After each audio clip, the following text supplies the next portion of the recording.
What's up, everyone, and welcome to the 6th episode of the Envision Gaming Podcast. I am your host, Bradsgaming, and as always, I am joined by the man, the myth, the legend only pays $1 for Game Pass, Clownishjoe. Hey, thank you for the introduction, Bradley. And the seductive Triple Bravo. Hello, folks. We are just three guys who are passionate about video games with different interests, so hopefully we can cover all the avenues for you. And today's main topic, we're going to be discussing all things Nintendo. But first, how are you guys 4th of July? Okay. Well, my 4th of July was pretty good. And the natural things of the great Pittsburgher, I made pierogies all day with my family. There we go. Got pretty tore up, watched some fireworks outside of my home, and then played a game of League with Bravo and made him regret his decisions in life. Yes, Joe was. He was. He was not there. We'll just say that. My 4th of July was all right. I don't partake in the explosives anymore, so I still have all my fingies. Been working on the bus. Yeah, that's pretty much all I've done. I actually took an extra day off work, in addition to the holiday that we got, and just busted out 30 hours of work on the bus. So it's going pretty good. It's coming along. Nice. Yeah, what about you, Brad? So I had a pretty busy weekend, the extended weekend, which was really nice. I actually took a half day on Friday also. Went to a stag party for one of my buddies I play basketball with. It was all right, nothing too crazy. And then I actually sold my Audi TT, which was nice. I ended up getting rid of that, and I think everybody was wanting a convertible for the 4th of July because I went from I had no offers on it to I had like 8 people that wanted to grab it.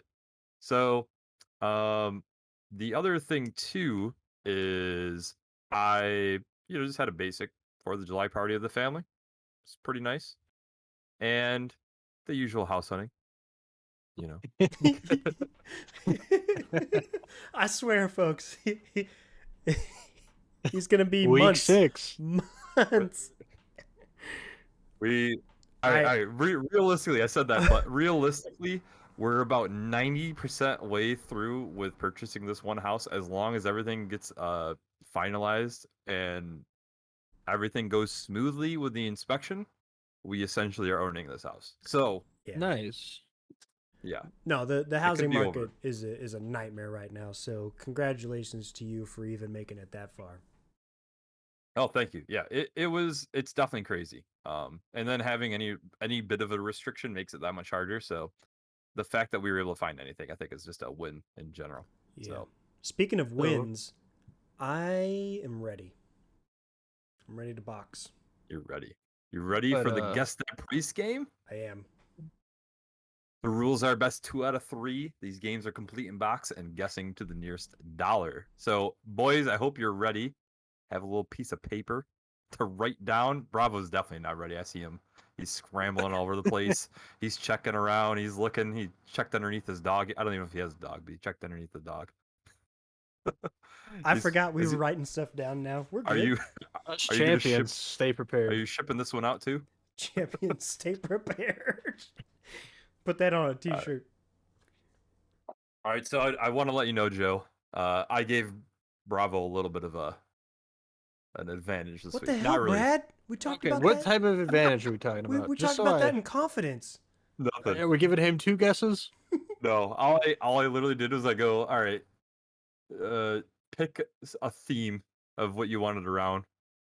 You know, it could have been genre, could have been maybe a series, whatever. And he Okay. just went with 3D platformers. Well, now he Okay. knows. There's literally no advantage. There is no advantage because honestly, there's no advantage to even knowing that. That's true. So I'm gonna do something a little spicy for the first game. Okay, I'm going to the PlayStation 5 game. Okay. Okay, 60 Balan Wonderworld for the PlayStation 5. Do either of you know what this game is? Balan Nope. Wonderworld. Of course I know Balan what it Wonderworld. is. It's about this guy named Balan, and he explores this world. And it's wonderful. It's a platformer. 3D. Oh, yep, 3D. There you go. Wow, nailed it. I mean, we should rate this. 6 out of 10 And if more- I was to rate it. The gameplay. Mort the chicken's in it too. 20 out of 10. Yep. All right, so being serious. So this is a game actually, I think it was one of the main guys that made Sonic the Hedgehog. It's like the head dude from Sonic the Hedgehog. He was creating this game and they initially wanted it to be a mobile game. So they wanted it very like kids friendly too. And ended up porting it to consoles and they made it super basic. So it only has one button and the button does an action. So it could be jump, it could be whatever it is, fly, something stupid. Is right? there And more than one copy available on eBay? Oh yeah, there's tons. You can buy it on Okay. Amazon right now too. So this game is like considered one of the worst games that's come out in recent times. I don't know, like I don't know. I don't know why. It doesn't look like it's that bad. But anyways, there it is. So PlayStation 5 game. It's a 3D platformer. Didn't review well at all. It was kind of like the meme of the week at the time. Bravo, you're not even holding it up right. I'm waiting. Oh, you're waiting. All right. Let's see, boys. Okay. Both of you guessed the exact same We both guessed 15 buckaroos. All right, so since you guys did that, we go to the second part, which is what Bravo and I talked about. You both guessed too low. Okay. So you get your second guess on this game.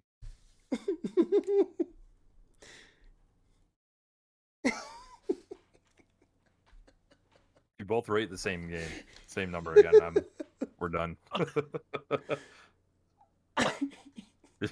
16 and 25. All right, Bravo wrote 16. I just added a little to my 5. Yeah.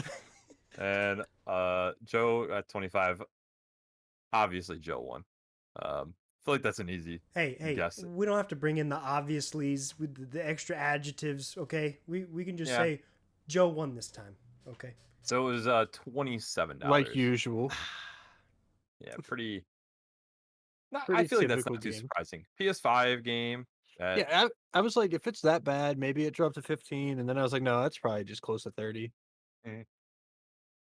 Makes sense to me. So, all right. I feel like that was kind of easy one here. Next, we're gonna go to a classic. These next two games are actually classics, so I can help you out a little bit. PlayStation 1 game, 3D platformer, Spyro the Dragon, the original. So what I did was go ahead. You know what's really funny? I was watching the GDQ speedrun of this last night. Wow. Really? Is that an advantage? I don't know.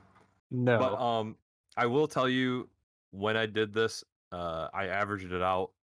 I didn't see a single black label copy. It was only greatest hits. I don't know if that's gonna affect it at all, but I took the first 5 I saw recently and I averaged those out.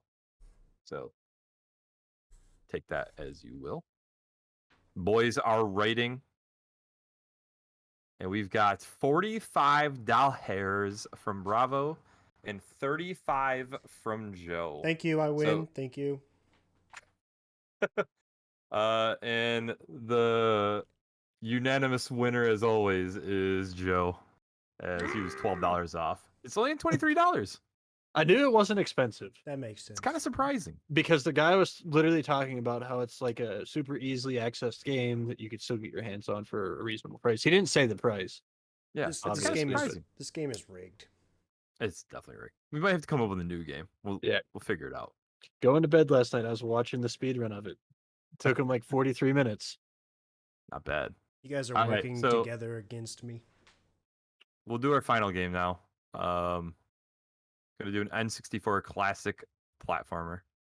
Joe's getting all real excited right now, and it's gonna be Banjo Kazooie, Oh, complete in box. Wait, didn't Joe already buy one of these recently? no. It's on my list, but I haven't even looked into it yet. Oh no. So well, you get to look forward to this price tag. Is it going to be high? Is it going to be low? Is it reasonable? Who knows?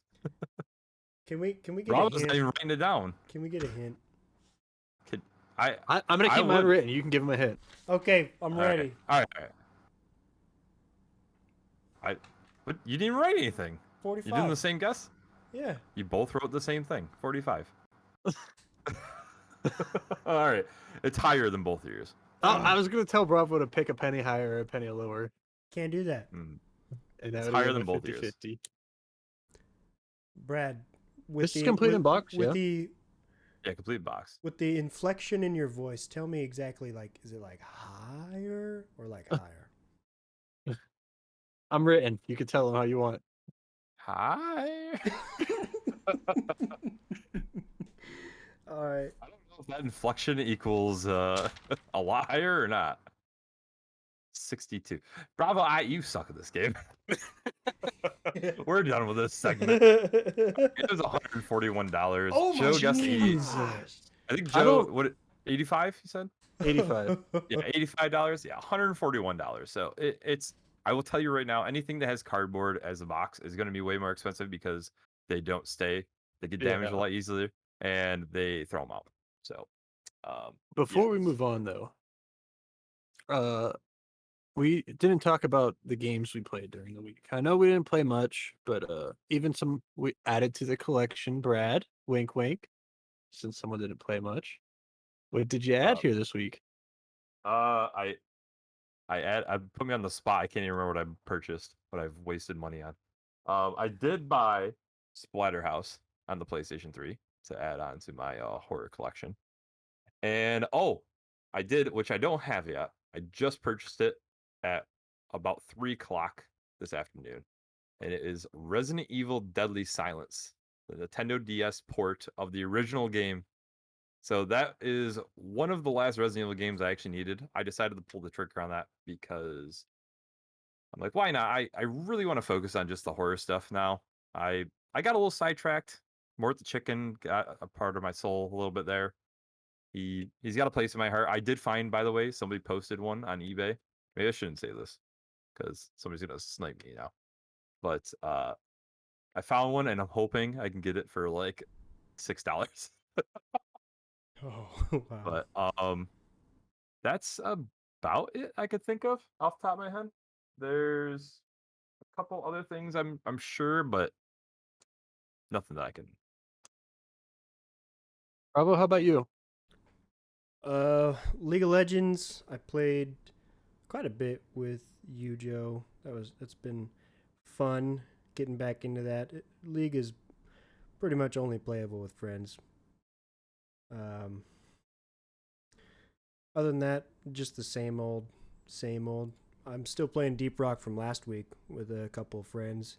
That game is just so good.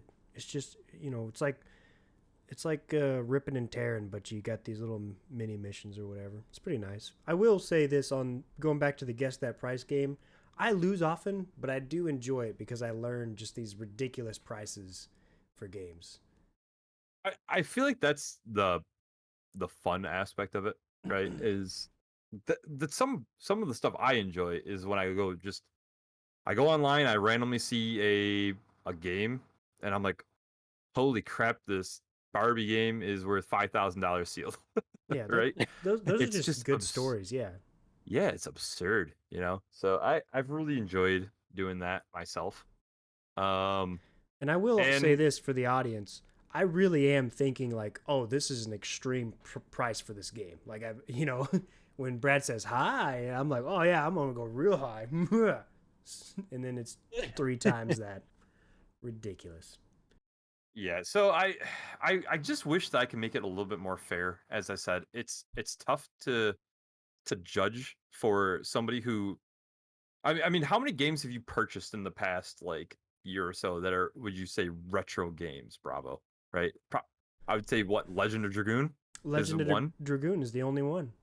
Yeah. So your experience is so little compared to Joe, who has at least done a little bit of it in the recent, past like month at least, I would say, right? Yeah, Other I than that- mean, I've always like looked at it but I've never went as deep as have since like full-fledged decided I'm doing the Zelda collection. Yeah. And then I started, gathering up all of my old consoles like the Ataris and the N64s and whatnot and setting that all up again. But Yeah. for So my week, go ahead. a lot of League with Bravo. League is just full on absorbing me currently, which to me is a good thing because it's getting me away from Smite, which was the MOBA that's toxic in my eyes. Uh, Played a little bit of Deep Rock with Bravo. It's a game that I haven't decided if I love it or hate it just yet, but I need to play it on a higher difficulty, I think, to enjoy it. And then just last night, we hopped back into Grounded, Bravo and I, and only played for what, about an hour, Bravo? Yeah, I completely forgot, to be honest. Yeah, and We barely got our toesies wet. but we did run into a bug still. No pun intended. But I see what you did there. I didn't know. I forgot. It I was only died. on Joe's side, so I Yeah, so I died and like I spawned back and it was like dawn, so like the sun was coming up and it was just coming out of nighttime. But everything on my screen was just like black. I couldn't yeah. see any terrain, but I was able to see the skybox like reflecting or being blocked by the terrain. And I couldn't get it to go away. It was pretty annoying. I don't know if this is anything to think about. Do you have the Steam version or you have the Xbox Game Pass one? We're playing on Game Pass. Okay, it's because Game Pass is like weird Don't on start with PC. me. Well, no, I've never had an I issue. you just had an issue. But I mean, it's a bug. That game's been buggy since it released. All right, I'll give it to you. Your favoritism for the dollar. So I want to jump into a little bit, just the coincidence first. Okay, we had this idea of doing a Nintendo episode from the start of last episode because we started, The end of as last you I'm episode. sure remember, yeah, the end of last episode. Started tinkering with the idea of talking about the virtual console and just Nintendo as a whole, right? And then all of a sudden, out of the blue, Nintendo comes out and smacks us with some news. Bravo, you did a lot of research on this, so I'm gonna let you take the reins here a little bit. So tell our listeners what was going on. Before I get started on the Switch, I would just like to take a pause and say thank you to everybody listening and subscribing. We can't thank you enough. We're enjoying the heck out of ourselves here, and the fact that other people are enjoying our content way beyond what we thought was going to happen so fast. We just want to say thank you. That's all. You guys have anything else to say while we're being all touchy feely? I love you. But no, seriously, we do appreciate everyone taking the time out of their day to give us a listen to us just, clowning around, having a good time. Is that a pun on your name? No. All right, so touchy feely stuff aside, let's just jump into the Switch OLED, which I'm going to trip over that name often, so I'm sorry. But the major updates are twofold. The fat border trim, black trim around the edge of the Switch has been reduced greatly to add screen size to the Switch. So it's going from 6.2 inches to 7 inches. And you might be thinking, well, that's not a whole lot. You do have to remember that screen sizes are measured from corner to corner. So it is quite a bit more. You're basically filling up that whole space of the Switch. And then the next major update is the Switch is finally getting an Ethernet LAN port, which I think should have been a default feature of the Switch myself, especially since it's an online specific game, or I guess you can play online games with your friends. It was just a weird limitation. What do you guys think? The Ethernet port, I get it, but I don't. I think it's safe to say a majority of Switch players play in handheld mode, which they're not going to get much of a benefit for the Ethernet port to. I could be wrong on that, but at least most people I know tend to play in handheld. Right, but the docking station is getting the Ethernet port. So Yeah. if you're going to be playing online, I don't know, like competitive Splatoon, maybe you jack in so you can get that 20 millisecond connection instead of a 40 mil. Mm. So I think it was probably literally built in there for Smash because I remember everybody was complaining about the latency for Smash, and they're like, go buy the USB to Ethernet connector, go do it. It's like, I don't know, 15, $20 maybe. Something simple. It'll make it so much more playable. They really were pushing it. Even I think actually Sakurai even was saying something about it too. And you know, is it from going off of what Joe says? It's kind of funny. I'm actually opposite. I know most people that play it only on TV, where I think it's more of a portable console. I would rather play it portably, but everybody I know plays it just straight up on their television, and they don't bring it anywhere, which it's weird. So we Okay. kind of have like two different viewpoints. All right, I want to interject here. Let's go around the room. How do you guys play your Switch? I sold Fair. Joe? it. So it depends what I'm playing, realistically. Pretty much if I'm playing anything that's not like Surprise Zelda, I'm playing it handheld. Yeah, I only played it on the only time I played it in docked mode was when I played Smash Bros. I So I did play a little bit more, but like if I were to sit down today, I would be playing everything handheld mode. Yeah, I play mine handheld mode either right in front of my PC because I'm a monster, or on my couch. And then the only time Yeah. I've played it docked is Smash. All right, I do have one more very small thing. Not allowed.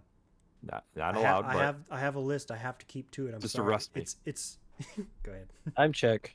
Uh, so with I feel like the design of the Switch is actually not the greatest. And the only thing I'm going to say about it is the right thumbstick is so unnatural when in handheld mode. It I don't feel like I could play it. Like I feel like I'm breaking my thumb awkwardly holding it. Like I even picked up a Switch Lite today because I went into Best Buy and I saw the Switch Lite. I picked it up. I'm like, I want to feel how it is in my hand. Oh, you And just physically picked it up, not purchased yeah, it. they Okay. Yeah. yeah, they had it on display, right? So I picked up the Switch and I held it in my hands. I'm like, oh, it's pretty comfortable. And as soon as I put my right thumb on that right stick, I was like, something's not right. They got to do something with this. Like, I don't know what it is, but I know that they have those Satisfy hand grips that make it a little bit bulkier. They're a lot more comfortable. I have it still for my old Switch, but I don't know if they have one for the Switch Lite. What do you guys feel? Any of you So have that problem? I have a different issue. So my right thumb is double jointed. So I literally have no issue with the right thumbstick at all Hmm. because of just like how my thumb naturally sits. But I have trouble with like the button layout of like the left Joy-Con. It just feels a little awkward to me. Okay. I don't know why. Hmm.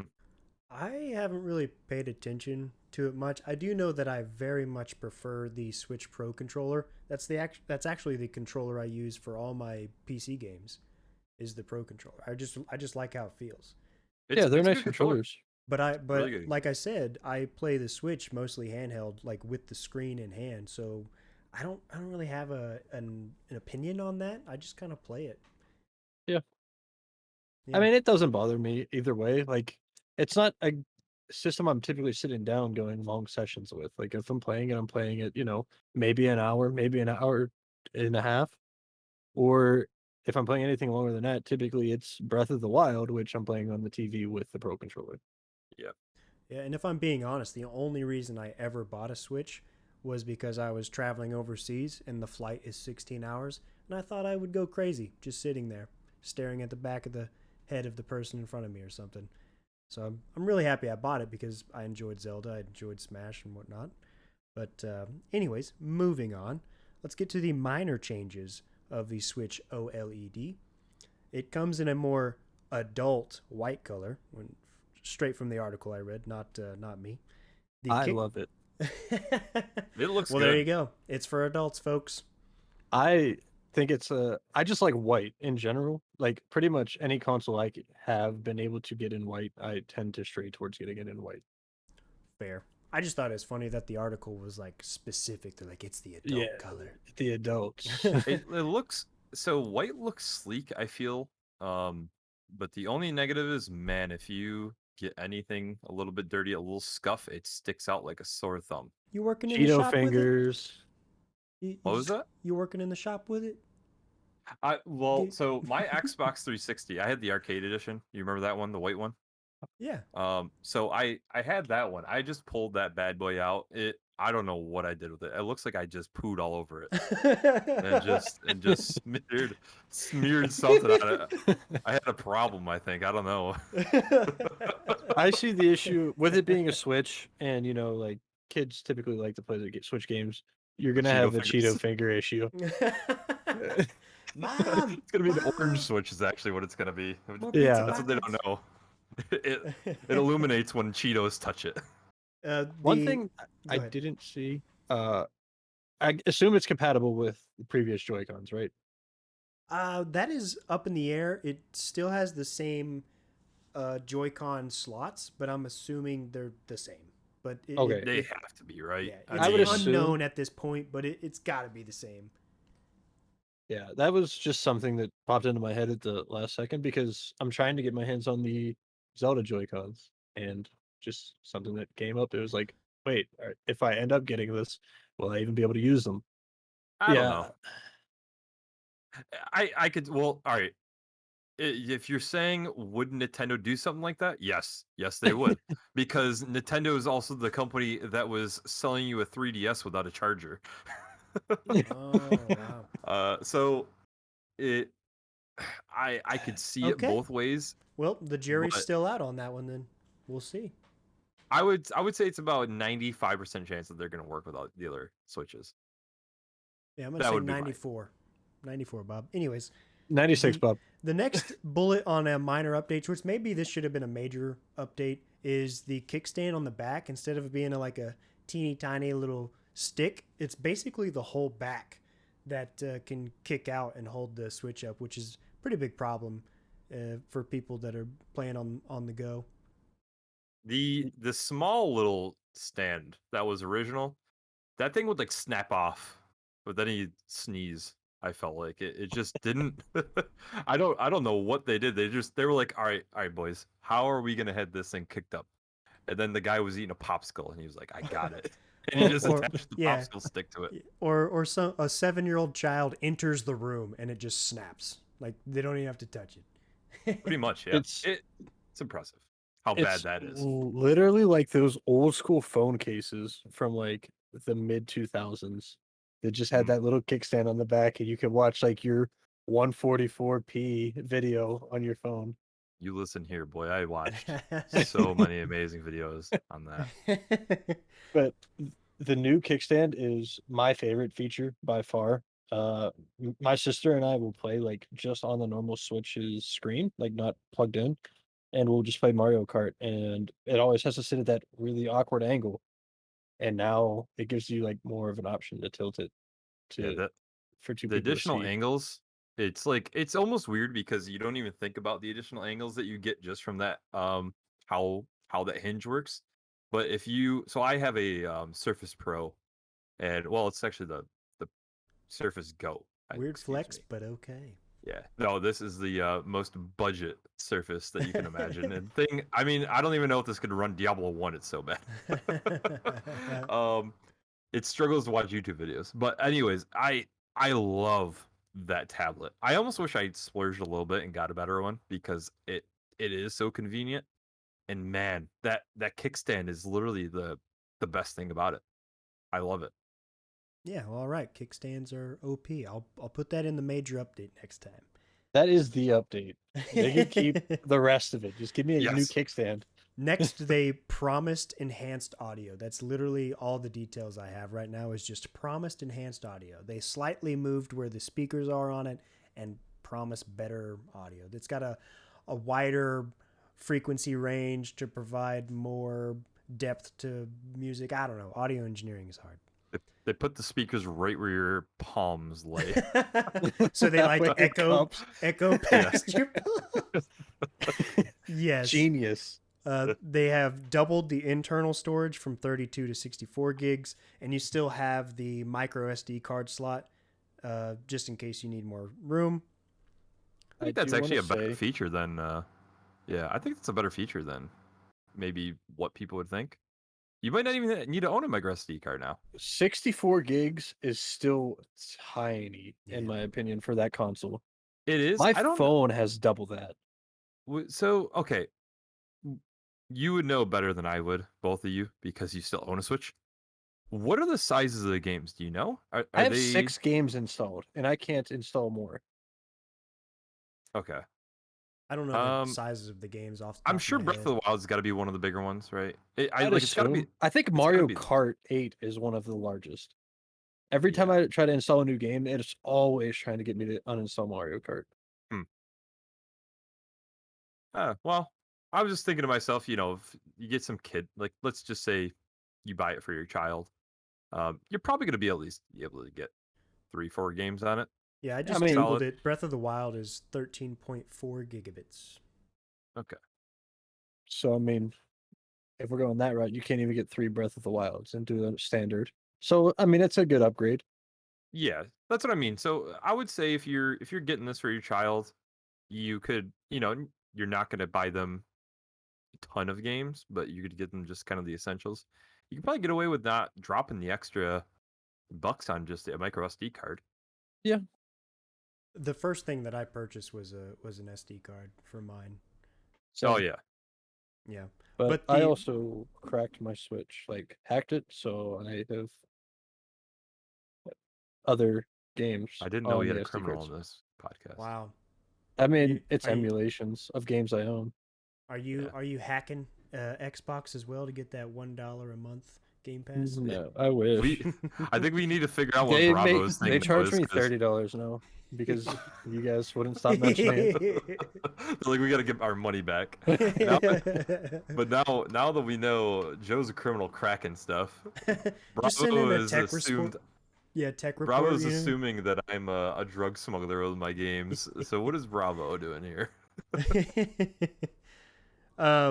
Moving on, the stagnation of the new Switch is it's still 1080p output to TV, which is unfortunate. There's a lot of rumors bouncing around for like 4K output, but it's just not in this one. The battery life remains at 4.5 hours. We'll see if it actually stays around that. The resolution on the handheld screen is still 1280 by 720.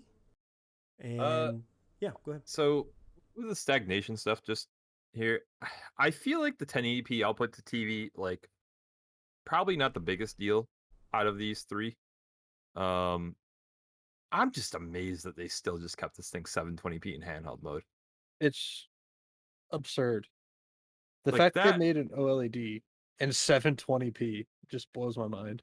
Yeah, that's the only thing I would say. Like, I can get it away with, like, hey, 1080p, it's still not bad. Obviously, things are going 4K, but it is Nintendo. They're always kind of a little bit behind. But like 720p is kind of absurd. So- And then battery life is, I think, solid. Hopefully, it just sticks right around that variable. It's probably a pretty good amount. So it's funny that you guys, well, it's not funny, but going back to the 720p thing, I did a little bit of a deep dive into the Samsung OLED, and it turns out that I don't know if they're just not the best quality or what, but almost all Samsung OLED panels use a display technology called pin tile. This is where the display pixels share subpixels, the tiny red, green, blue pricks of light that make up each color. But basically, what I seem to understand, I'm not super familiar with this area, but it seems like it's not the most efficient way of making OLEDs, and they haven't made them since 2012. They made a couple phones beyond that point that were OLEDs, but they're really like kind of old technology for the Switch to be using. I'm a little worried that the pixel density won't be high enough, and maybe that's why they kept at the 720p, and the if the pixel density is not high enough, you can actually get a reduction of sharpness with high contrast objects or text. So I don't know. The jury's out on that one as well. We'll see if it actually makes a difference or not. I think it's going to make a big difference. From the knowledge I have on OLED panels in general, this basically is like as low quality as they come. And I think it's going to it might make some situations on the Switch look better, but from how it's being described, I think it's gonna be a downgrade in like image quality. That's interesting. Yeah. Especially since that's essentially the push. I feel like they Yeah, are almost naming it Switch OLED. It yeah, seems like, right? Like that's how they pushed marketed You it. know the yes. feeling that it gives me? It gives me like lowest bidder. You know, like they put a contract out and the lowest bidder just hit them up and like here's what we can do for you. It just It could seems like be. exactly what it is to me. Like, uh, I worked at Best Buy and OLED TVs like were a big thing between LG and Sony. And then Samsung doesn't even sell OLED TVs. And if they're not selling OLED TVs, what makes us think they're going to be any better to be the ones to make it for a Switch, which is literally a small portable TV. And now they're using this pen tile technology, which is going to have the sub pixels. So if you get it in handheld mode up close to your face in 720p, you're going to be able to see each individual pixel and more than likely probably see the subpixels whenever you have it close to your face. Might be one of those things that it'll be nice to get it in hand at like a demo station at like a Best Buy or something to actually see how the picture quality, or maybe they'll have them side by side, right? So you can kind of compare and contrast. Yeah, I hope so because I have very low hopes for this, realistically. I think it'll sell out just because it's a Switch. Yeah. But speaking of selling, the default Switch is $300. This guy is going to be sold at $350, Mm. and it comes out October 8th. And I'm a little worried that it's also going to be limited release. I should say that, which is kind of why it motivates me to say that people are probably going to buy it up. But I'm Yep. worried that scalpers are going to get a hold of these things and then resell them for crazy amounts, just like they did graphics cards. Like it seems like such an issue these days that nobody's trying to solve. No developer or reseller is trying to solve. Yeah, I mean, why would they? They get their money. Yeah, Right. it's a different It's world now. I mean, back in the day, nobody even thought about reselling stuff. Now, with how easy it is to have the internet at the tip of your fingertips, right? Going on to eBay in about 2 clicks, type in, "Hey, what does a Nintendo Switch sell?" Ooh, I found it in the store and they're selling for $600. Doubled my money. Yeah. Buy them up. And you know, there's plenty of things that resellers can actually do to prevent scalpers or bots from getting at products the way that they do. They just don't because it's good for business. You know, resellers are getting their money's worth, and then somebody else is getting their money's worth. Like it's just crazy. So, I I want to say just two little points here. First of all, I feel like the price point is probably somewhat fair. For $50, yeah, we'll see how the screen actually looks, but you're getting a larger screen size, which for some people, you know, it's good, bad. I don't know. I don't care. I wouldn't care at all about the screen size. I feel like the default Switch screen size is fine. I feel like the Switch Lite screen size is fine. I'm not buying it to have something large. It's about mainly the portability of it from that aspect. And I think a lot of this is going to come from the kickstand and the internal storage being I upped. really should have To made that a major point. I literally think the kickstand is what a lot of people are going to be sold on I because you're it, yeah, putting I don't know. putting myself in like a buyer's shoes. Like if I was traveling to overseas again and I didn't have a Switch and I had the option of the default or the OLED, I'm gonna go the OLED. It's 50 extra bucks. To me, that's not that big of a deal. I get more storage. I get a little bit larger screen, which on an airplane that's gonna be quite useful.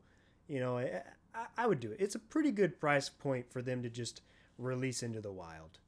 I think they could have charged 375, 400, and people would still buy them all. I think the Yeah, price is fair. Mostly comes down to the screen and storage, realistically. I mean, it astounds me that we're not upgrading to 1080. So anything more than $50 in difference, I think, would have been just highway robbery. and especially, I mean, and even the storage. I'm honestly kind of stretching it a bit here because you can go on Amazon right now for $23, get a 128 gig micro SD card. Yeah. So you basically can buy the default Switch for $50 less and then pay $23 more, and you have more storage. So I really think it's going to come down to uh, how important is that stand?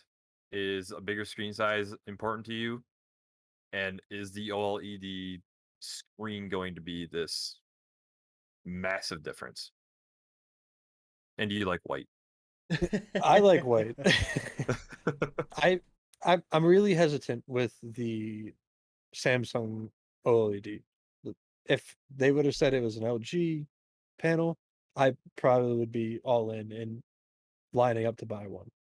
But it with the Samsung release and it being this pen tile technology, it really makes me hesitant. So, okay, you both have Switches right now. Yep. Mhm. Is this something that would make you either A, trade in your Switch for this one, or just buy a second Switch outright? Would you do either of these options? No, not at all. Would I trade in my current Switch? No. Would I buy a new Switch outright? There's potential of it because I would just end up giving my sister my current Switch, which has nothing wrong with it. But she plays it more than I do, realistically, so it would essentially just be me buying a Switch. Kind of like you just buying a Switch for your sister. Pretty much. Yeah. Yeah. So I mean, it sounds like just for us. I'm very curious. I'm gonna ask my buddy who is a Nintendo fanboy, and it's like I said, he's gonna literally probably give me his Switch Lite once he ends up buying that third Switch for himself. And when that time comes, uh, will it be something like this? I don't know if this is something I did text him though, and he said it was underwhelming. So I don't feel this is gonna be his, cup of tea. It's probably gonna be something that's themed around Mario. Like maybe that's what they should have really done is like just pick a franchise and be like, this is a Zelda. 35th anniversary Yeah, edition. If or they Zelda. drop that, yes, I will buy one. They should have. I mean, realistically, why did they do that? I mean, it's still not impossible, right? Like this is 35 years still. I mean, it was obviously a few months ago that was the actual date, but Yeah. they released Mario's 35th anniversary bundle like towards the end of the year, if I'm not mistaken. So it's not impossible, and we're still hoping, Mm, but it's Nintendo we're talking about, yeah. and we get Skyward Sword HD. So And we're disappointed. so I have a theory. I wonder if you guys resonate with me here. Is I think that this is an intermediary release between the default Switch and the Pro, and possibly this is due to a lack of processors in the world. And they're just like, oh, we need to release something cool, so here you go. And then the Pro, when it comes out, it'll have everything the OLED has, plus the extra bits and bobs and higher processing 4K, speed, blah 1080. blah blah. Okay. So if that's the case, what is the time frame that we're seeing in between these consoles, right? Is it literally just as soon as the chip shortage is over? And then obviously nobody knows how long this chip shortage is going to be, but let's just say hypothetically next year around this time. So in 1 year, the chip shortage is done, and they could pump out a Switch Pro. Then it almost seems like the people they got screwed by buying this console when they could have just waited one more year. And it, I feel like it's a hard marketing decision obviously it's Nintendo, so they can kind of do whatever they want. Um, I hope that's not what they do. That's all I would say. I realistically think this is an intermediate release. I don't necessarily know that it's just due to the chip shortage, but I feel like Nintendo looks at it the same way that we do, in the way that the Switch is just the Switch is it. It's almost exactly what Nintendo's needed to make for years. It's the better version of the Wii U. It's a handheld and a console together. Nintendo's always made phenomenal handhelds. I feel like they could just keep upgrading the Switch for the next probably what, 10, 15 years, making it like bringing it up to par with the rest of the games out in the world today, and people will keep buying it because Yeah. it's so consumer friendly. So why wouldn't they end up making a 1080p handheld version that could display 4K in, 2 or 3 years down the road after this with an OLED screen? Yeah. And the Switch originally came out in 2017.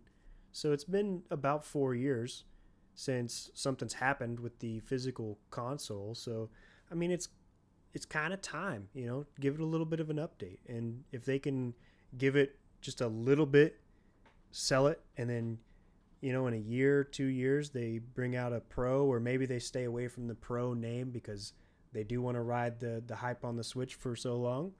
You just keep pumping these suckers out. That's a good point. I just don't know. To me, looking at the overall picture of what we've seen, I I don't know what they're doing. It doesn't seem like it's enough to push another console. It almost seems like they could have just like done a silent release of like, hey, we fixed the stand. We're, you know, I don't know.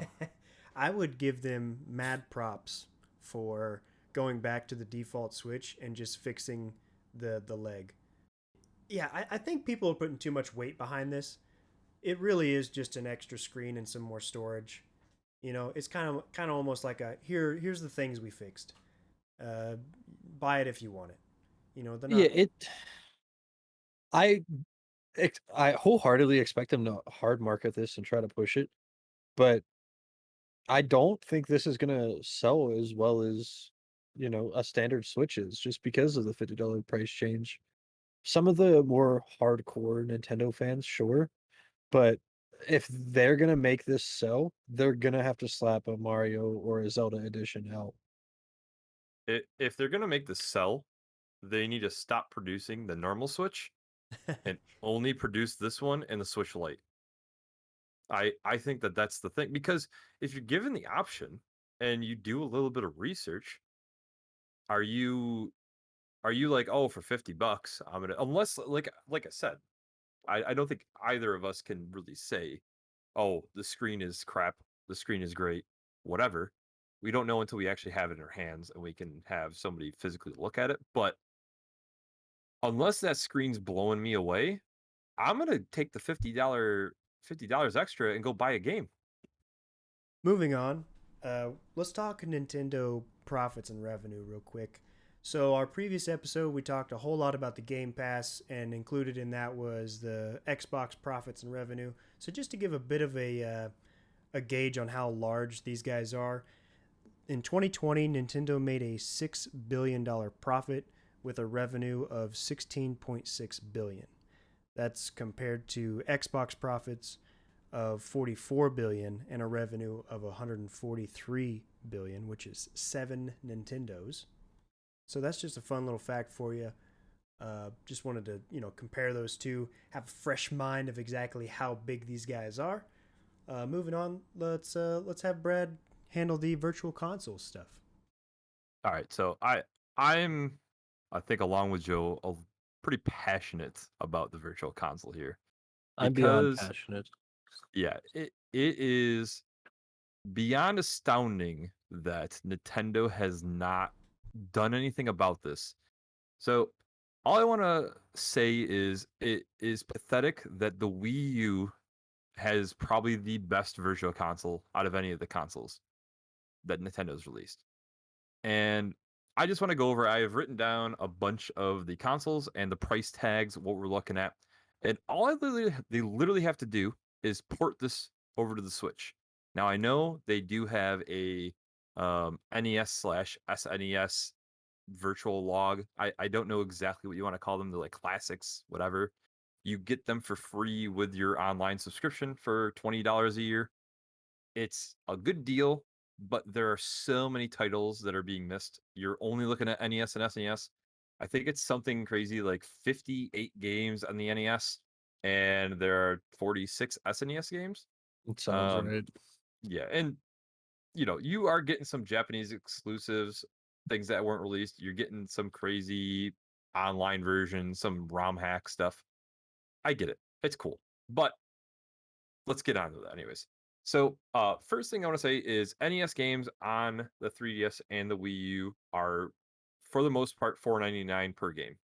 It seems like they are just $4.99. Doesn't matter if it's a high end game like the original Mario 3, to the crap stuff that I'm surprised it's even on Virtual Console. The only game that's an exception, and I will say is I think worthy of having a higher price tag, is Earthbound Beginnings. This is the original Earthbound game for $6.99. It's an official Japanese only English port. So the game was never released for us, and they have an first time release of it. I would say that's probably worth a little bit more money first time. I get it. $2, like a Yeah. little bit more. $2. Yeah. I feel like there's no You're You paying know. the translator. exactly. So then moving on to SNES, we're looking at on the 3DS and the Wii U, $7.99 per game. There are some outliers. The only one I could really see once again is Earthbound. Not sure exactly why it's just Earthbound, but it is a beloved game, so maybe it's just They're that. doubling down, you know? Yeah. So then we have, to go along with the home consoles still, we have the N64. This I was blown away with, okay? On the Wii U exclusively, you could buy N64 games for $9.99. Okay? I I can't believe it. That's I think too cheap. That is a lot better than the 299 I just spent on my Ocarina of Time. Yeah. Let's be honest here, okay? If they somehow were able to let's say on the Switch, let's say they bring this over to the Switch, okay? They release a USB N64 controller that's original, like First feels party yeah, Nintendo. like a first party Nintendo N64 controller that the analog stick feels right. Charge me $60. Yeah. I mean, I feel like just the N64 games alone. First of all, you could bump up the price to $15 per game easily. Bump it up to 20 on some of them. Yeah. And 15 sounds so right. Like it's the number that they should have charged. You know, as a it's consumer, it's crazy. I feel like 10 15. bucks seems like so cheap. Anyways, we'll get into that. I wanted to ask you guys a question, but we're getting a little bit into it. But anyways, that was insane. So now we're getting into handheld stuff. I do have one other. I lied. So last actual console is the Wii games. So Wii games, they were charging $20 per console on the Wii U. So it's you know, I get it because it was a successor, right? So they weren't too old. Now they're a little bit older. I feel like maybe $20 might be a tad expensive for those games when you compare it to the N64 being $10. But still, I think it's nice to see them there being represented. Now we'll jump into the handheld stuff. So we got original Game Boy games. Didn't really understand how the pricing went. It just seemed like it was basically between $2.99 and $3.99. There were some pretty decent titles for $2.99 and then some for $3.99. So Wow. I would say they should just pick one price point and just stick with that. I mean, it's Game a Boy. dollar fluctuation. It's not even that big of a deal, regardless. Yeah, exactly. I mean, and especially at that price point, I mean, you're like, oh, whatever. I mean, I just won't get that one Mountain Dew I was gonna get for lunch, and I'll buy a game instead. Right? Hey, Game Boy Color games. Oh, go ahead. there's a lot of Game Boy and Game Boy Color games. I would pay $4 to play again. Like I wonder how Oh yeah, Castlevania looks with actual color. you know. So Castlevania Adventures, so the Game Boy games will not have color. They will still be black and white. Right, I kind of jumped the They're not gun. I was talking about the color, yeah. but yeah. But the Game Boy Color games are $4.99 / $5.99. Doesn't seem like there's any rhyme or reason, as I said. It does. The one thing I will say though, I think the Legend of Zelda games were $5.99. So not surprised. Ooh. Yeah, real expensive, right? The one differentiator though is any of the Pokemon games, doesn't matter what console they are, it's a flat $9.99 fee for the Game Boy Color Pokemon games. I think that's fair. They're super popular, and that's by far the best price point you're going to find for any of those games. Yeah. By far. Yeah, insane. We got Game Boy Advance games. They're going for $6.99 to $7.99 per game. They do not have a single Pokemon Game Boy Advance game. So there's another set of games that they could easily just get free money for. Any price tag, as we said, whatever. They even have DS. Oh, by the way, Game Boy Advance games are only on the Wii U. The Game Boy Color are on 3DS only. So yeah, there's no representation of those on the Wii U. So Game Boy Okay. Advance on the Wii U. DS games are also on the Wii U. A little surprised by that. So I'm guessing how they did the dual monitors is the bottom monitor was on the tablet. So, but still, they were charging $9.99 per DS game. I still think there's a lot of play there. Are you telling me that I could play Nintendogs on my TV? Yes, you can, sir. For just $9.99. But I gotta buy another Wii U because mine broke because it was a pretty garbage console. Well, good thing for you, there is a Legend of Zelda edition waiting for you to purchase it. I had it. Oh. Well, now you have a broken one. Yep. So Went into the trash. okay, now we've went over this. There's almost too many games to go over on all of those, like specifically. But there's obviously all the Mario games, all the Zelda games, all the Pokemon games. Just those alone, they're making a fortune. Okay. I want to ask you guys this simple thing. What for these consoles is you think the fair rate if they put it on the Switch, right? So if they were to put the flat rate on an NES game, is that where we start? $5, where they initially started at, right? NES? Yeah, I think that's a fair price. I mean, I could see like ones like Mario or big titles getting Yeah. bumped up 10, 15. I Mhm. wouldn't even complain about it. I would be just thrilled to just be able to play those games, which thrilled equals money. So Yep. we're talking 15, 20, Nintendo, $25 I would pay you to be able to play some of these great old games on the Switch. Are you listening So to me, Nintendo? I will literally those come to your are- Sorry. No, you're fine. Those games are on the online, right? So if you pay the $20 a month, which, as I said, that's But really it's not the problem. some. Yeah, It's their selection. That's Exactly. $20 a year, not a month. So if Jim Oh, Bob down yeah, the excuse me. street's favorite game was Captain Underpants 7 on the NES and they didn't put it on there, they're just does nothing for them. But Mhm. if they release it and say, "Hey, pay us $10, this game's yours," Nintendo just made $10 that they didn't have to do anything for but make a ROM port. Now, I want to ask you guys this. So, with how expensive, not that it's expensive really, but like you got Xbox Live, right? And then you also have PlayStation Plus, and then you have the Nintendo's online, right? PlayStation Plus is, I think, $60 a year. Yep. And you get your 3 free games roughly per month. Not, and they're decent. Depends Some are on, better I than guess. others. Yeah. Yeah, it depends on their mood, if they're feeling like giving you something decent or not. Some days you're getting Ratatouille, and other times you're Getting Plague getting Tale like Innocence. Horizon Zero Dawn. Yeah, Yeah. um, some insane stuff, right? I honestly think at Nintendo's price point, they didn't even need an incentive. $20 a month is like, I mean, I That's a keep saying year. a year. $20 a year, Yeah. it's nothing. And like, oh, your incentive is you could play Mario Kart and Smash Bros, online with your friends. I get it that they felt like they had to add an incentive because for so long it was free, but hey, that's just how it is nowadays. Get over it. Yeah, I think they could charge individually for these legacy games, and people would pay to play them without even Yeah. having the online subscription. And then they have a fairly decent online capability with some of the older multiplayer games that actually doesn't do too bad. You'd think like some of the older games maybe not do too well with online Switch, but they kind of do.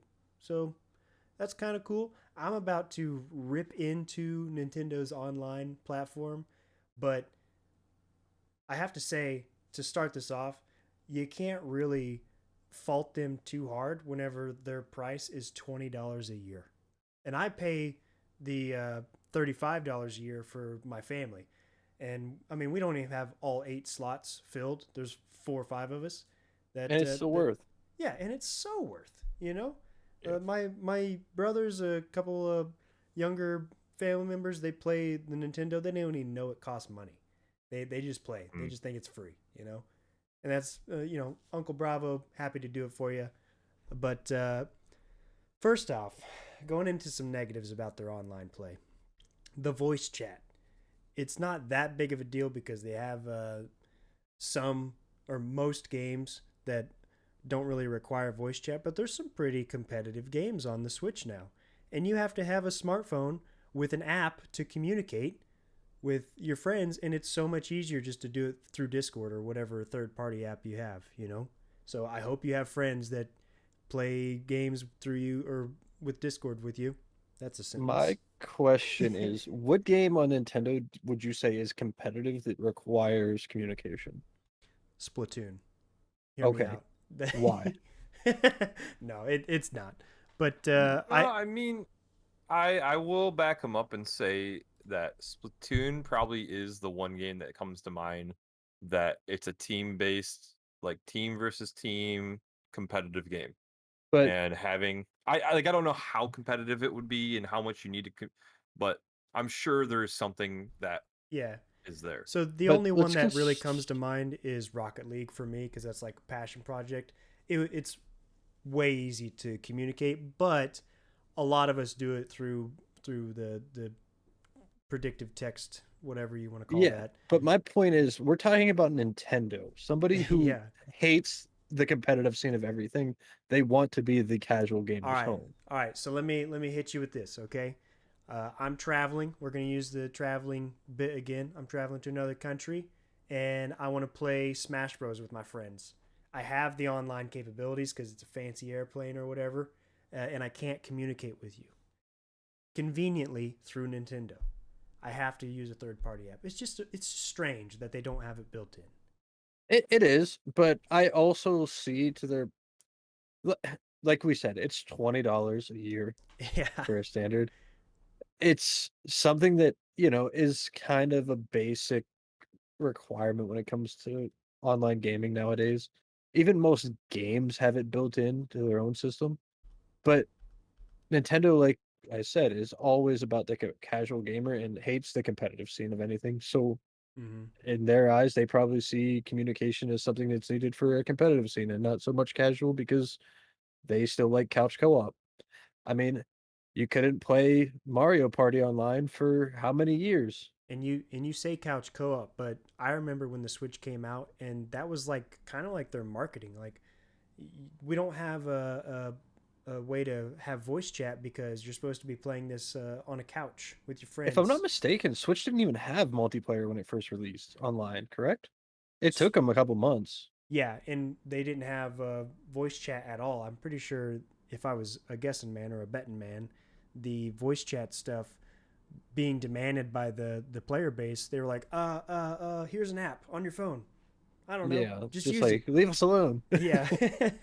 Mm. Another note on the online play is incomplete or incompatible cloud saves.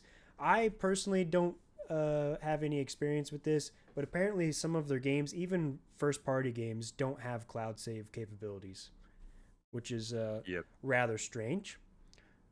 Another thing that I learned, so going back to Splatoon, Whenever I played Splatoon, there was such a problem with hackers where you would load into a game and during the loading screen the hackers would like already be in there. I don't know if they were blocking you from getting in there into the match or whatever, but the map would be 80% full already of the enemy team colors, and you lost automatically. And I learned that it's because the way Nintendo does their online play, the online connectivity is through the developer, not through Nintendo. So it's per game or per developer how they handle online play. And Splatoon just doesn't have a rugged uh, like backbone for anti-hacking or anti-cheating stuff. So it's just a little fun little fact for you. Because it's made by Nintendo and they don't do online. Really? Maybe so. I mean, it's what's their online? It's like Mario Kart and Smash, and Smash. Mario Party now. Yeah, Yeah. forgot about Mario Smash. Party. Man, talk about a game with potential. Like those guys are just frothing at the mouth for any kind of support. Literally any kind.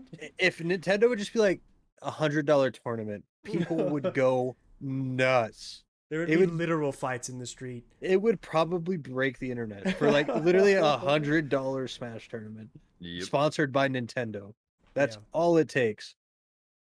So when you guys think Nintendo, what do you think as far as quality goes? Quality of like first party games or the games they release on their platform. What do you think? Give me a short summary. I'd go first. I would say when you're talking about them as a developer, they're probably one of, if not the best game developer in the business. They probably make the best quality games out of anybody. They release their products. They know what they're making, and I really would say it's hard for anybody to compete against them. At least in what they're doing, right? Joe? Okay. When we say Nintendo, the first thing everybody thinks of is Mario and Zelda. Both are over 35 years old and still going strong with new releases coming out. Mario is multiple times a year because of all the spin-off games they make, and Zelda, every few years. And if it ain't broke, don't fix it. Like Mhm. they have their recipe for success and they literally just copy and paste it and then copy and paste it again. And then if they're feeling real spicy, they'll be like, guess what? Mario's not only playing golf, now Mario's playing baseball. The only Ooh. thing I would add to you guys' statement, so we have quality upon release and tradition of just like great staple games, and then I would add that they often add like a little mix, just a little sprinkle on the top of whatever game you're thinking about. They add this really strange mechanic or addition to, like rabbits or something, that's just like off the wall. It's like, hey, these two things are together now. Here you go. But the whole reason I asked you guys that question is because their online store it is the wild west of products with the amount of indie games that they allowed to just be there. I don't know if they don't even have a filtration system for the games, but some of those things are weird. It is. It kind of reminds me of Steam, Yeah. right? Like it's just Like Steam mean, today. they got Yeah. yeah, they got like the hentai games even on there. It's so So- strange. So I have a strange relationship with Nintendo's online store. I thought you were So- gonna say hentai games. Oh. We don't talk about it. So my first Switch I bought, I got it a few months after it released, and like I said, I ended up cracking it and made it into essentially an emulator. I was able to play Nintendo 64 games on it and all of that fun stuff. Well, one day, I, not paying attention, booted it up and it was connected to my Wi-Fi. And so it instantly got shut down because they were able to detect that it wasn't, uh, I broke terms of service. Mhm. So now, even on my new Switch I bought, because I owned like a digital game, which was Mario Kart, and I didn't want to buy it again, and I didn't know, I logged into the same account, and now my Switch from that point forward, if I'm playing a game I purchased off of their store, I have to be connected to online for them to verify I could play the game. So if I'm not home or at somewhere where has Wi-Fi, I cannot play the games I own that I legitimately paid for without it confirming first. So if I want to go out on a plane ride and at some point of that plane ride I know I want to play Mario Kart, I have to have Mario Kart booted up before I leave my house. That way whenever I pick it up, it's already confirmed that I could play it. What did you learn? Hey, we I do. learned that even if I have the correct way of doing things, your big brother is watching me. I think you learned that you shouldn't crack the Nintendo Switch. Crack kills. Hey, well, let me just put it this way: if I could have just played Ocarina of Time on the Switch from the beginning, we wouldn't be in this situation. Yeah. And you would have made $15. We've also learned that I'd pay Envision 40. Envision does a lot of traveling, okay? Whether it be theoretical or real, we do a lot of travel, a lot of plane rides here today. But moving on, let's talk about the mobile gaming, as in like cell phones and mobile apps and whatnot. In June of 2020, Nintendo announced they'll be peeling back from mobile games. I believe this is just first party games, but it's quite strange because since then they have kept up with their Animal Crossing Pocket Camp, which I have an expert opinion saying that the Pocket Camp is a much better game than the New Horizons because it actually gets updates. New Horizons was fun for all 3 days I played it. I remember that like it was yesterday. Joe's asking people for their apples for their trees. And I just wanted one of each fruit tree. And then it was just gone. Puh, into the mist. And then the next game that they have releasing soon is Pokemon Unite, which is the mobile game. This looks so interesting. Yes. I'm going to be honest. Even though this is just a MOBA and it's going to be on mobile apps, this is something I could see me buying a Switch for. Oh boy. I literally could see myself playing this a lot. Why? It's going to be on your phone as well. Because who the hell wants to play on a touchpad, like a touchscreen, right? That's a fair that's a fair statement. And I will not play mobile games. I can't. If I'm playing a mobile game, it has to be something very. It has to be very specific. I don't even know what it is. What like it has to feel right. What if you had like a 8-inch tablet that you played Pokemon Unite on? You know, it's finger... Nope. Unless I'm like actually gonna connect a Bluetooth controller to it, which at that point I'd rather have the Switch. Yeah. Like to me, I don't know. It's mobile games are a little rough. There are certain things I think that can work out. I think a turn-based RPG can work out, like the old school stuff, OG Final Fantasy, just because I'm excited for. Yeah, because it's like, think about it. You really don't. There's not a lot of button inputs. You just move, and then when it comes down to it, you just up, down, left, right, or whatever, and select, cancel. That's all you really need. It's not really intensive. And then also, like, I always think, why don't they port the OG Pokemon games on mobile? You literally could play those games one-handed. Yeah, or if you're Nintendo and you want to make a smart business move, Nintendo, I know you're listening. You put all those games on the Switch so it incentivizes people to buy the Switch to play those games because people will. So yeah, it might be a $4 game, might be a $15 game, but they're spending $315. All right? That's a little fun fact for you, Nintendo. You want to make even more money, because I know they like to make money.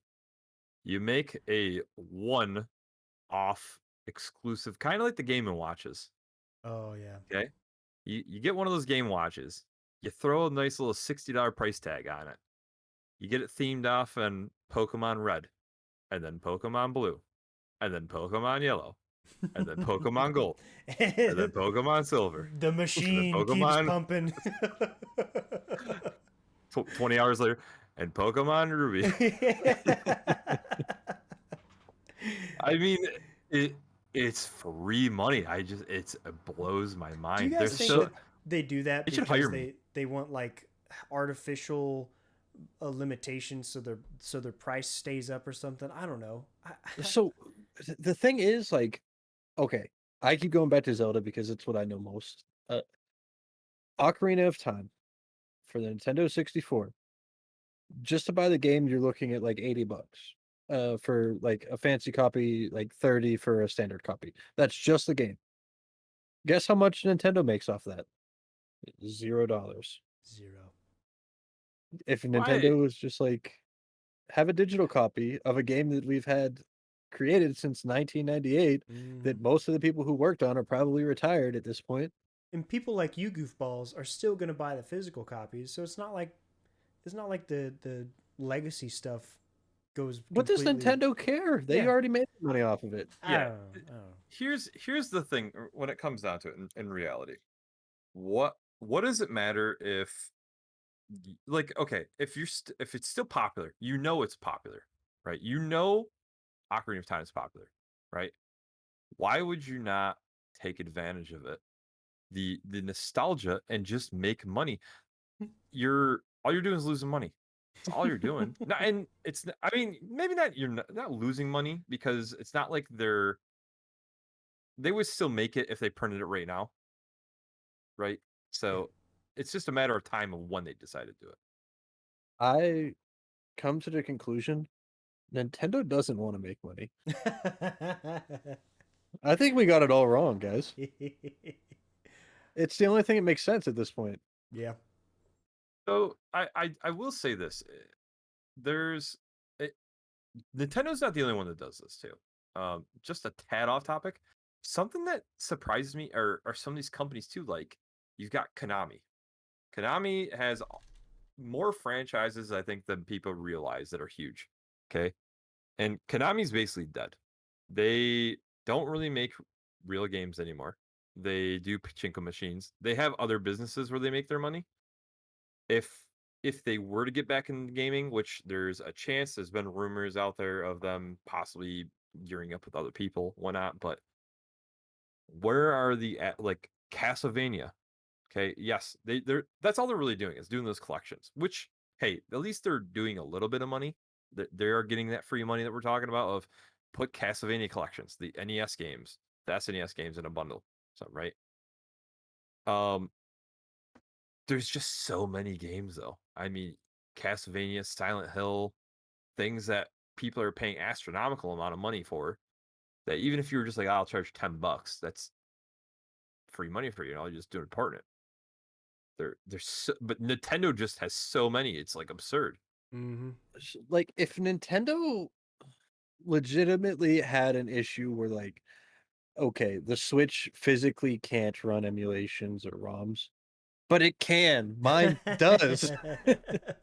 And they don't like me for it, but like that'd be the only excuse I could think of that they would justify it with is like, our tech is limited in the fact that it's not able to run it, like how it's really hard to emulate original Xbox games because of, actual limitations that make sense.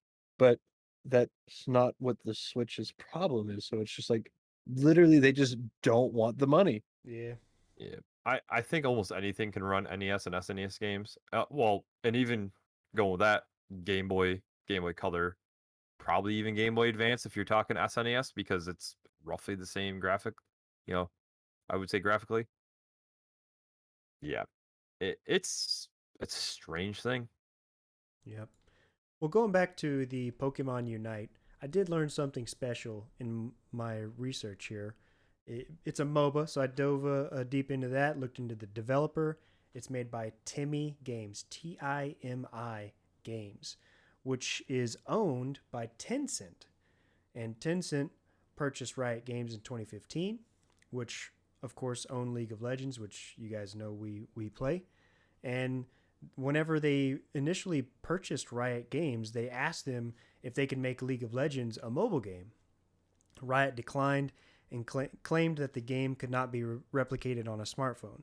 So Tencent then used Timi Games to create their own mobile MOBA called Honor of Kings, which internationally is known as Arena of Valor. And they used League of Legends characters to promote the game and sell it, and Riot Games kind of got a little butthurt. Tencent pulled back a little bit. They stopped using League characters to sell the game, and then Riot was like, all right, we can make a mobile game now. And they worked with Timmy Games to create the mobile League of Legends game that we know today. And Which is actually pretty good. yeah, and those guys are making the Pokemon Unite MOBA. So it's all kind of wrapping together. Pretty interesting. So Arena of Valor itself, I played a good bit of, and then it came to Switch, if I'm not mistaken, and I played some there.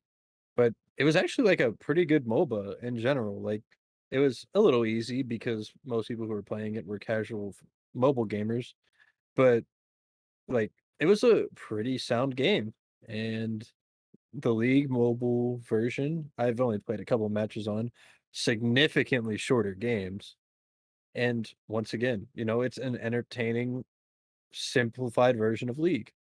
But this Pokemon Unite MOBA is just so different and has me so interested in actually getting my hands on it.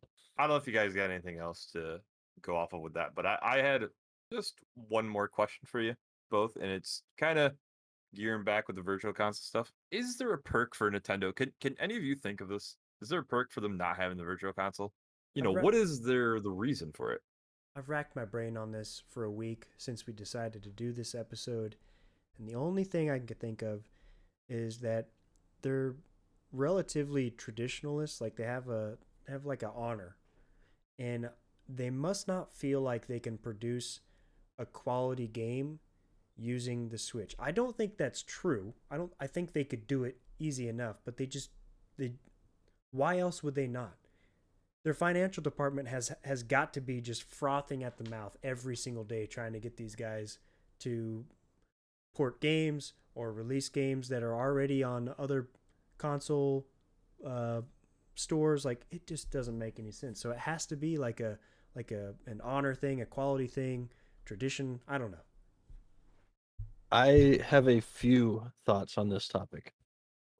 So, point one, which I think is the most reasonable explanation, the classic systems, the Super Nintendo Classic, the Nintendo NES Classic, the rumors for how long now of an N64 Classic. And if they're going to go that route, they want to keep those games as tight as possible to try to upsell those little You want to consoles. go that route? Take my money. Yeah, I mean, Okay. I'm gonna buy them. Okay, I but have to counter that, they only released a certain quantity of those. correct. Yeah. They could release infinite quantity. Heck, they could release those and still do the virtual stuff, and we would all buy them. They could absolutely, but I'm trying to get into the mind of Nintendo, which clearly nobody's figured out thus far because nobody has any idea what's happening with them. Nintendo likes to fake scarcity to increase hype for the consumer because then it generates more sales for these items that maybe would not have sold as much just because it's like, oh, I'm seeing it out in the wild. I better pick it up. Right? Like if you went out and you saw a Nintendo Wii back in the day, the Wii was near impossible to find. Everybody if had you a Wii. Yeah, well, what back when like it first came out, Yeah, right? yeah. So when it first was released, I remember it was like, oh my god! If you saw it in Target, it didn't matter who you were, you're picking it up My because you knew grandparents had a something. Wii before I could get a Wii. So did mine. I told my dad this is hilarious. Little sidetrack from our session, but I told my dad about November 20th, I would say, right right around there. Oh yeah, it'd be kind of cool to get a Wii. Just casually said something like that. And obviously it's near impossible. My dad goes on to Target. He's like, oh, adds it to cart, purchases it. Didn't even know that it was scarce. He just looked at the right time and he walks in and started talking to this woman that worked in his department. And he's like, oh yeah, I bought my son the Wii for the. She's like, you got one of them? And he's like, I just went and ordered it on Target. What's a big deal? I've been trying to buy one for months. That's basically, we're getting completely sidetracked as I do have other points, but that's Yeah. literally my story with the PlayStation 5. Like, I was at work and everyone's freaking out about it, and like they're just dropping, and I just casually stroll into GameStop's website and I'm like, oh, add to cart, purchase. And then I come home and I'm like, yeah, guys, I got the PlayStation 5. It's gonna be here on release day. And everyone's like, what do you mean you got it? And I'm like, I ordered it. Like, did you use a bot? No. I just went on and ordered it. And then So and then Brad was like, I never had the intent to buy a Wii. One of my buddies had a Wii whenever they came out, and I was always at his house, so I never really cared to have my own. I didn't know that it was so scarce. Oh yeah. yeah, it's just like consoles are now, that it took forever for them to get up to meet the demand. It honestly almost seemed like it was about the same as right now. Like I remember it being pretty scarce back then too. Well, everybody's just home and that's what they're doing. Right? You're home, you want to pick up a hobby. You're like, "Oh, hey, I owned a PlayStation 1 back in the day. I'm going to pick up one of these PlayStation 5s just see what's going on." Yeah. I can Time see that. killers. But the second option for why they would not add these virtual consoles is they plan on doing more of these 35th anniversary type deals where they're bundling multiple of them and reselling them at $60. I mean, like the Mario Party games are now getting, you know, pick and chose through and released again, which is going to be full price, I'm sure. Yeah. And, if they release it as a virtual console, they're not going to get the same amount of sales they would if they don't. And then the third option is they legitimately are either incapable of or are so against emulation that they don't even want to put it onto their own systems, or they just physically aren't aware of how to do it in an optimized fashion and don't want to maintain the servers to do it. I I could be pulling this out of thin air, but I'm pretty sure when they initially announced that the online feature was going to have like the NES games on there, they pulled the ROMs off and they were the ROMs from like these websites that they were like shutting down essentially. Yeah, I remember that, and it's literally just seems like Nintendo might just not have access to some of these games, like, in So a ROM file. go like right before you're about to shut them down, go hit download all, wait for like, the hour and a half to let that little zip file finish up and put that thing in your archive and be like, "Hey, don't touch this." And then release it. I don't know. Yeah. It's it just doesn't make sense. Like, they're the only 3 reasons I could think of, and 2 of them just revolve around, like, making it rare and then making a big blowout and selling it for full price again. I don't know. Seems like a tough little thing to crack for them. I've just come to the conclusion Nintendo does not like making money. It's the only logical explanation. They're just happy with what they got. Well, I would like to know what the audience thinks. If anybody out there has an opinion on why Nintendo hates its audience or doesn't like money, you can Hates hit us me. up at envisiongamingpodcast@gmail.com. Add us on Twitter, envision_org, or you can just leave a comment under the YouTube. We reply to all the comments. Thanks for listening and have a good day.